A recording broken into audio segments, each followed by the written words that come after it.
Kumusta mga kaibigan, maligayang pagdating sa aking channel. Ang Boris Bakhtas at Yagmur Yoxel ay muling naging focus ng pansin ng publiko.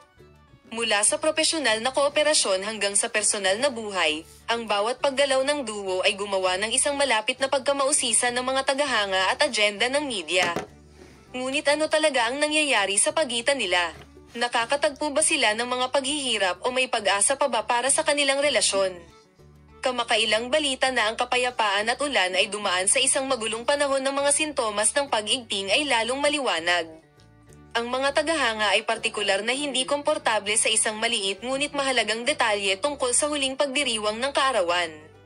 Ang katotohanan na ang duo, na dati nang ipinagdiwang ang mga espesyal na araw ng isang tao na may labis na sigasig, ay lumitaw sa oras na ito, na humantong sa mga alalahanin tungkol sa sitwasyon ng kanilang relasyon. Kapag nasusunog ang loob, inaangkin niya na nakatuon sila sa propesyonal na tahater kaysa sa kanyang personal na ugnayan.